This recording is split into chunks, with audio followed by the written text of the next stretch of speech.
I beg to present the annual financial statement budget for 2026-27.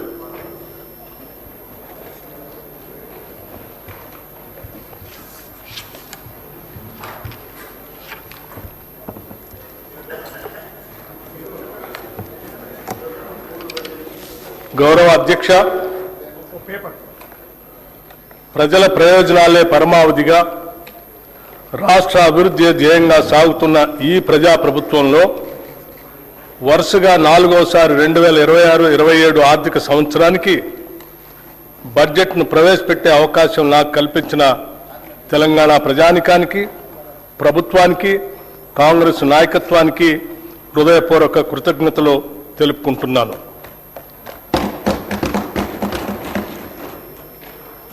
ప్రతి పౌరుడికి సామాజిక, ఆర్థిక, రాజకీయ న్యాయం అందించడమే పరిపాలన లక్ష్యం.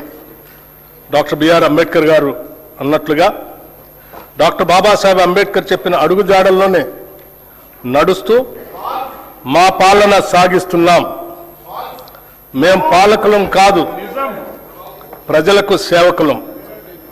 ప్రజలు మాకు అప్పగించిన ఈ అధికారాన్ని ఒక బాధ్యతగా భావించి ప్రజా సంక్షేమం, అభివృద్ధి ధ్యేయంగా రాష్ట్రాన్ని ప్రగతి పథంలో తీసుకుపోతున్నాం.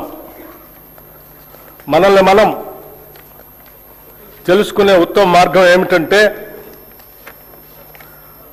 ఇతరులకు సేవ చేయటంలో మనం మర్చిపోవటం అని ఆనాడు మహాత్మా గాంధీ చెప్పిన విషయాలను గుర్తు చేసుకుంటూ ఈ 2 ఏళ్ల పాలనలో ప్రజలకు మేమిచ్చిన వాగ్దానాలను, వారు మాపై పెట్టుకున్న ఆశలను సంతృప్తికరమైన స్థాయిలో నెరవేరుస్తూ వస్తున్నాం. గత ప్రభుత్వం చేసిన ఆర్థిక మరియు వ్యవస్థల విధ్వంసాన్ని సరిచేస్తూ పాత అప్పులను, వాటి వడ్డీలను కట్టుకుంటూనే పాలనను గాడిలో పెట్టాం. ఆర్థిక క్రమశిక్షణను పాటిస్తూనే ప్రజలకిచ్చిన వాగ్దానాలను నెరవేర్చడానికి శక్తి వంచన లేకుండా కృషి చేస్తున్నాం. అభివృద్ధిలో తెలంగాణ రాష్ట్రాన్ని దేశంలోనే నెంబర్ 1 స్థానంలో నిలబెట్టాలన్నదే మా లక్ష్యం. అందుకోసమే అహర్నిశలు శ్రమిస్తున్నాం. ఈ 2 ఏళ్లలోనే రాష్ట్రానికి రికార్డు స్థాయిలో పెట్టుబడులు తీసుకురాగలిగాం. ధీరోదాత్తుడు ఎన్నడూ తనకు ఎదురైన అవరోధాలకు బెదరుడు. అవరోధాలనే అవకాశాలుగా మలుచుకొని ముందుకు సాగుతాడు. మేమెంచుకున్న లక్ష్యాల వైపు అడుగులేయటంలో ఎన్ని అడ్డంకులు ఎదురైనా లెక్క చేయక ముందుకు సాగుతున్నాం. ప్రజల నుండి పన్నుల రూపంలో వచ్చిన సొమ్మును తిరిగి వారి అభ్యున్నతి కోసమే వెచ్చిస్తున్నాం. ప్రతి పైసాకు మేము కాపలాదారులుగా ఉంటున్నాం. ఆదర్శవంతమైన పాలనలో రాష్ట్రాన్ని దేశానికే తలమానికంగా నిలబెడుతున్నాం. సుస్థిర రాజకీయ వ్యవస్థ, పటిష్టమైన ప్రణాళిక, దూరదృష్టి, ప్రజలకు మేలు చేయాలనే పట్టుదల మమ్మల్ని నడిపిస్తున్నాయి.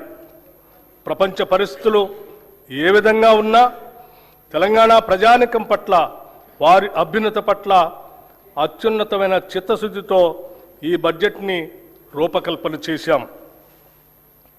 అధ్యక్ష, బడ్జెట్ అంటే సంఖ్యల చుట్టూ తిరిగే అంకెలు కాదు, ప్రజల చుట్టూ తిరిగే సంఖ్యలు.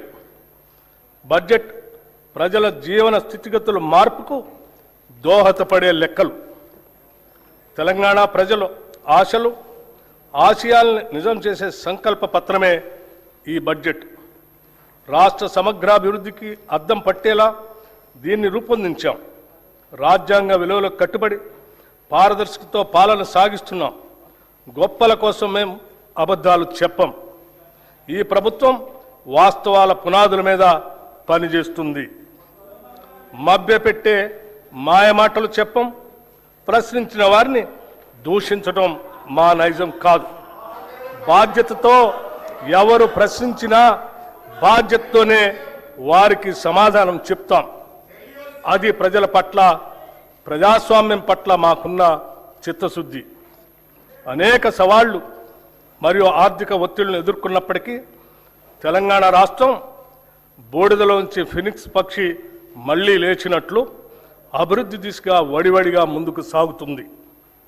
ప్రజల సంకల్పం, ప్రభుత్వ దృఢ నిశ్చయంతో రాష్ట్ర ఆర్థిక వ్యవస్థకు పకడ్బందీగా పునాదులు వేస్తున్నాం.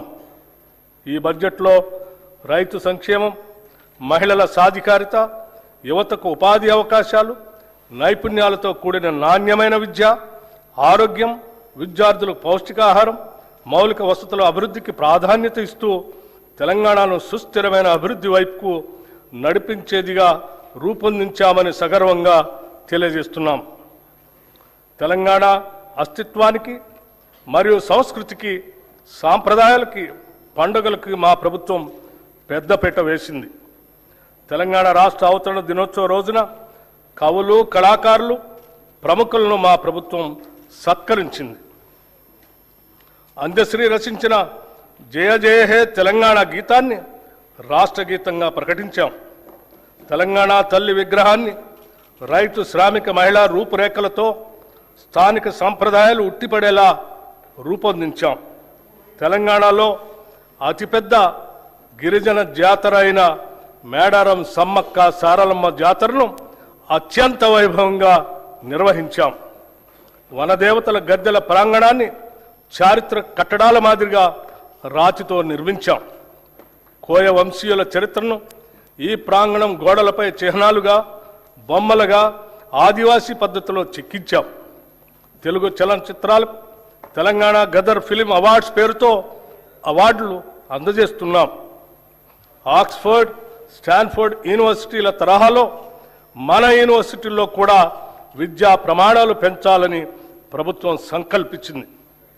ఉస్మానియా విశ్వవిద్యాలయం, జవహర్లాల్ నెహ్రూ సాంకేతిక విశ్వవిద్యాలయం, వీరనారి చాకలి ఐలమ్మ మహిళా విశ్వవిద్యాలయాలను అంతర్జాతీయ స్థాయి విద్యా సంస్థలుగా తీర్చిదిద్దేందుకు చర్యలు తీసుకుంటున్నాం.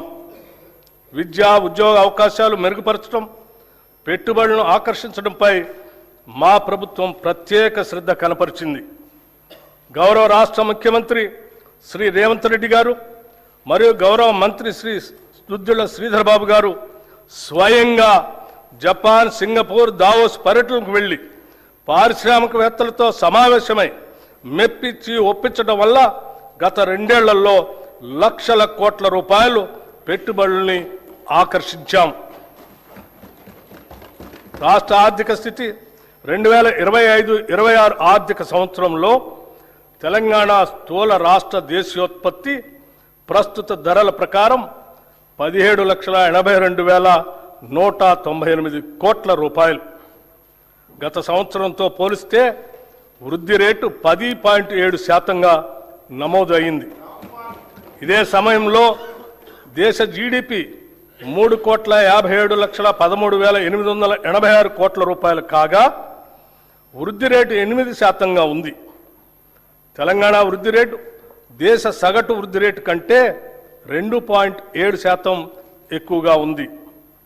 అదేవిధంగా దేశ జీడిపిలో రాష్ట్ర జిఎస్డిపి 5% వాటా కలిగి దేశానికి ఒక బలమైన గ్రోత్ ఇంజన్గా తెలంగాణ నిలుస్తుంది. భారతదేశ వృద్ధి రేటు తగ్గుతూ మందగమనంలో ఉన్నప్పటికీ మన రాష్ట్ర వృద్ధి రేటులో మెరుగైన పెరుగుదల కనపడుతుంది. ప్రస్తుత ధరల ప్రకారం 2024-25 ఆర్థిక సంవత్సరంలో 9.8% ఉన్న దేశ జీడిపి వృద్ధి రేటు 2025-26 నాటికి 8% పడిపోయింది. కానీ సరిగ్గా ఇదే సమయంలో తెలంగాణ రాష్ట్ర స్థూల రాష్ట్ర దేశీయోత్పత్తి వృద్ధి రేటు 2024-25లో 10.6% నుంచి 2025-26 నాటికి 10.7% పెరిగింది. దీని ద్వారా మన ప్రభుత్వం ఆచరిస్తున్న విధానాలు సరైన దిశలో ఉన్నాయని, అవి అభివృద్ధికి తోడ్పడుతున్నాయని అనటానికి నిదర్శనం. తలసరి ఆదాయం, రాష్ట్ర తలసరి ఆదాయం గణనీయంగా పెరిగింది. 2025-26 ఆర్థిక సంవత్సరంలో ప్రస్తుత ధరల ప్రకారం రాష్ట్ర తలసరి ఆదాయం 4,18,931 రూపాయలు కాగా వృద్ధి రేటు 10.2%. దేశ తలసరి ఆదాయం 2,19,575 రూపాయలు.